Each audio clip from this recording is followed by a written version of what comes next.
그 다음에 이제 제가 작년까지 하던 전공의 강의록을 받았는데 좀 너무 약간 구식이고 좀 내용이 좀 많이 좀 부족해가지고 제가 이제 새로 만든 거예요. 새로 만든 프린트 되게 두껍잖아요.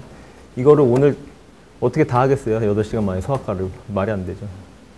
그래서 여기서 최대한 줄여서 이게 파워포인트로 한 800장이 넘거든요. 그거를 한 200 정도 줄였어요. 그래서 한 600 초반으로 줄이고, 그래도 이제 나중에 혼자 풀어도 될 만한 문제 같은 거 빼고 일단 뭐 할 수 있는 만큼 최대한 해볼 거고, 하다가 보면은 정말 중요한 단어는 다 할 거고, 좀 덜 중요한 단어들 있잖아요. 뭐 말초 신경병증 같은 뭐 이런 이상한 단어들, 그다음에 뭐 사고와 중독 이런 것들은 그냥 시간이 없으면 생략을 하고, 그래도 그 프린트에는 다 있으니까 나중에 집에 가서는 꼭 풀어봐야 돼요. 그다음에 오늘 8시간 가지고 수학과를 다 끝낸다는 생각을 하면 안 되고, 여기서 이제 중요한 걸 짚어줄 테니까 나중에 최소 2배의 시간, 한 16시간 정도는 공부해야지 머릿속에 남을 거예요. 그러면 일단은 시작을 해보고 한 서너 시간 한 다음에 한 1시간 정도 점심시간 갖고 그 다음에 다시 할게요.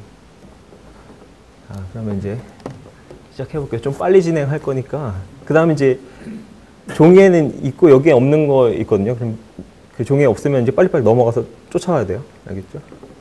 자, 이제 총론. 이제 서로 및 소화 진찰 시작할게요. 일단 이제 그림은 거기 이제 화질이 별로 안 좋기 때문에 이쪽으로 보면 신생아 그 진찰에서 정상적인 신생아 이제 소견을 이제 보여드릴 건데, 자 보시면 이거요. 그 중력에 의해서 그 아래쪽에 있는 그 신체는 빨갛게 물들어 있고 약간 붉게 이제 충혈돼 있죠. 근데 그 위쪽에는 좀 창백해 보이고, 이게 할리킨 색조 변화라는 거죠. 기억나죠? 옆으로 뉘었을 때 중력에 의해서 아래쪽은 빨갛게 보인다. 이건 정상적인 소견. 그리고 몽고반점은 뭐 다 알죠. 동양인에 많고 서양인에는 별로 없어요. 그 다음에 이제 연어반. 연어반은 잘 알아둬야 되겠죠. 연어반 같은 경우는 사진 나올 수가 있고, 이렇게 붉게 조그맣게 이제 반점이 있고 얼굴, 목 뒤 이런 부분에 제일 많아요. 이런 건 이제 왜 생기냐면 국소 혈관 확장 때문에 생긴다. 그다음에 울거나 환경 온도가 변하면 더욱 뚜렷해진다. 이것도 이제 정상적인 소견이죠. 다 정상적인 소견만 보여주는 거예요. 연어반 같은 경우에는 얼굴 앞면 쪽에 있는 거는 거의 다 없어져요. 근데 목 뒤쪽에 있는 거는 잘 안 없어져. 잘 안 없어지거든요. 그래서 성인 같은 경우 보면은 이제 목 뒤에 이렇게 빨갛게 남아 있는 사람도 가끔 볼 거예요. 근데 얼굴은 다 없어지죠. 그리고 이게 그래도 좀 시험 문제에 많이 나오죠. 중독 홍반, 뭐 독성 홍반 이렇게 부르죠. 이게 에리세바 톡시쿰이라고 하는 거고, 생후 수일 내에 나타나서 저절로 없어져요. 이렇게 좀 약간 안 좋아 보이지만 이것도 정상적인 신체 소견이죠. 다 얼핏 다 기억나죠. 그다음에 이렇게 심하면 이렇게 이제 뭉쳐서 심하게도 나지만 덜 심하게 나는 경우는 이제 팔다리 같은 경우, 몸통 같은데 이제 반점이 있고 그 안에 농포가 이렇게 하나 이렇게 보이는 경우도 있다. 이런 걸 보면은 독성 홍반을 생각해야 된다. 이 가운데 농포가 있는데 여기를 이제 들여다보면 호상구가 관찰된다. 이것도 특징이죠. 저절로 없어져요. 며칠 지나면. 이것도 정상 소견. 그다음에 이제 미립종이랑 프린트 하나 가져오죠. 미립종이랑 그 뒤에 이제 한진 이렇게 나오는데, 이제 미립종이랑 한진이랑 뭐 영어로 이제 한 끗 차이기 때문에 헷갈릴 수가 있어요. 미립종은 밀리아고 한진은 밀리아리아. 둘이 비슷하니까 헷갈리지 마요. 근데 밀리아가 뭐냐? 밀리아는 피지샘에서 분비가 안 돼가지고 이렇게 동글동글하게 튀어나와 있는 거죠. 미립종은 좀 크기가 한진보다는 커요. 약간 크고 개수도 좀 적고. 이것도 이제 정상적으로 보일 수 있는 소견이고, 뭐 대부분 기다리면 좋아지지만 잘 안 좋아지면은 이제 절개시켜서 배출시킬 수도 있다. 이것도 이제 정상 소견의 일부다. 그리고 한진은 밀리아랑 다르죠. 밀리아리아는 달라요. 이거는 피지샘이 아니라 이 땀 분비가 안 돼서 생기는 거죠. 그래서 고온 다습한 환경에서 에크린 한관이 이제 각질에서 막혀가지고 땀 배출이 안 돼서 생기는 게 한진이가, 이게 밀리아리라고 하고, 이런 게 생기면은 어떻게 해줘야 되겠어요? 땀을 잘 닦여주고 환경을 시원하게 해주고, 그런 게 이제 치료가 되겠죠. 이것도 이제 정상 소견이고 비나인이니까 악성 소견은 아니다. 그다음에 요거는 보면 알겠죠? 딸기 혈관종, 딸기 같이 생겼죠. 요것도 일단은 이제 없어지긴 하는데 초창기 때는 좀 더 커질 수가 있어요. 수개월에서 1년 동안은 점점 커지다가 그 다음 이제 소멸이 된다. 요것도 양성 소견이다. 다 정상적으로 보일 수 있는 소견이에요. 이런 소견 이제 그림은 꼭 기억해야 되고, 뭐가 정상이다. 이건 다 알아둬야겠죠. 그 다음에 이제 소화 진찰에서 또 중요한 것들, 림프절. 소화에선 림프절이 정상적으로 만져질 수가 있죠.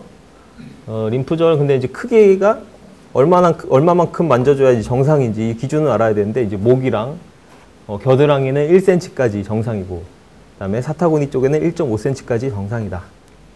이 기준은 알아야 되고 그다음에 머리 쪽 중요하죠. 이제 대천문이 일단 벌징, 팽출되어 있는가를 보려면 누워서 보는 게 아니라 앉혀서 보는 거죠. 이건 기억나죠? 이거 헷갈리지 않아야 되고 울지 않을 때 앉은 자세로 관찰한다. 그리고 팽출이 됐을 때는 ICP가 증가되는 걸 의심해야 되겠죠. 그리고 그다음 좀 이제 두개로가 뭐냐? 크라니오 테이프라고 돼 있죠. 이거는 이제 두개골을 눌렀을 때 탁구공처럼 움푹 들어갔다가 저절로 나오는 거죠. 이건 뼈가 얇아져서 그러는 거고 대부분 문제에서 뭐가 나오냐? 하이포칼세미아랑 연관돼서 나온다. 구루병 이런 거랑 연관돼서 나오죠. 그다음에 마스웬 증상이라는 거는 머리를 타진했을 때 항알이 깨지는 소리가 나는 거죠. 크랙트 팟 사운드라고 돼 있죠. 그래서 보통 대천문이 열려 있으면 정상적으로 나타나지만 대천문이 닫혔을 때 나타나면 이건 수두증을 생각할 수가 있겠다. 이런 것들. 그다음에 이제 안면신경마비. 이것도 이제 분만 손상해서 나중에 다시 나오긴 할 텐데 일단은 울 때 보는 것이 편리하다. 울 때 찡그려지는 게 이제 정상적으로 근육이 수축하고 있다는 거고 찡그리지 못하는 부분은 마비가 생긴 거죠. 이 왼쪽, 오른쪽 그림에서 보면은 오른쪽이 마비인 거죠. 그다음에 체보스텍 징후 들어봤죠. 이것도 이제 하이포칼세믹, 뭐 테타니 이럴 때 생기는 건데 정상적으로 보일 수 있는 연령은 1개월 미만, 그다음에 5세 이후부터는 이제 정상이고 그 사이 연령에서 나타나면 비정상이다. 이 연령도 헷갈릴 수 있기 때문에 같이 알아두면 좋겠어요. 어쨌든 체보스텍 징후, 테타니를 떠올려야 된다. 그다음에 이제 비슷한 사인이 이 트로우지아우 사인이라고 요것도 이제 하이포칼세미아를 시사하는 소견이다. 이 두 가지가 저칼슘 혈증의 이제 중요한 소견이죠. 그다음에 눈. 아기가 이제 눈을 감고 있을 때 저절로 막 뜨게 하려면 막 울고 더 이제 힘들잖아요. 응급실에서 소화를 받겠지만 힘들잖아요. 아기 보는 게. 그래서 보면 아기 눈을 보려면 아기를 안고 이렇게 머리를 이렇게 앞뒤로 기울이게 되면 애가 이제 어지러워서 저절로 눈을 떠요. 그다음에 6개월까지는 정상적으로 사시가 관찰될 수 있다. 그리고 귀 잡아당기는 거 다 봐서 알겠지만 영아는 후하방, 그 이후는 후상방이다. 그다음에 모관 진찰하는 거 있죠. 서랍자로 눌러봐야 되기 때문에 제일 싫어하기 때문에 울면은 다른 진찰을 못하죠. 제일 마지막으로 한다. 이것도 다 알죠. 편도는 정상적으로 성인보다 크다. 그다음에 배 진찰하는 거. 배는 일단 울면은 진찰하기 너무 힘들어서 어떻게든 달래서 해야 돼요. 한번 울기 시작하면 배에 힘주면 뭐 장운동, 장소리도 안 들리고 뭐 만져보지도 못하죠. 촉진 자체가 안 되기 때문에. 그래서 오죽하면 설탕물을 꺼지에 묻혀가지고 빨리면서 진찰하라 돼 있죠. 그다음에 간이나 비장은 조금씩 만져지는 경우가 있고 간이 2cm면은 원핑 거죠. 성인 손가락으로. 원핑거 정도 만져지는 건 정상이고 그 이상 만져지면은 비정상이죠. 그다음에 생식기와 유방. 태반을 통하여 산모 호르몬이 이제 넘어갈 수가 있어요. 그렇게 되면은 이제 프롤락틴이 넘어가면 유방에서 유즙 분비가 생기기도 하고 일시적으로 다 시간이 지나면 없어지죠. 그다음에 이제 비환홍성 분비물이 뭐 많이 나오기도 하고 심지어 혈성 분비물도 일시적으로 나오는 경우도 많다. 이런 게 정상적인 소견이다. 다 정상적인 소견에 대해서 주로 얘기하고 있죠, 지금. 그다음에 이제 다리 쪽을 보면 1세 미만 애들은 다 오다리잖아요. 오다리. 생리적인 내반슬. 이게 정상이고 그다음에 1세에서 2세 사이에는 오다리가 펴져서 일자 다리가 되고 그다음에 2세에서 3세 사이 때는 오히려 바깥쪽으로 휘어서 X자 다리가 되죠. 그런 다음에 한 6, 7세 되면 성인처럼 펴진다. 이런 과정이 있다. 생리적인 내반슬은 정상이다. 자, 연습 문제.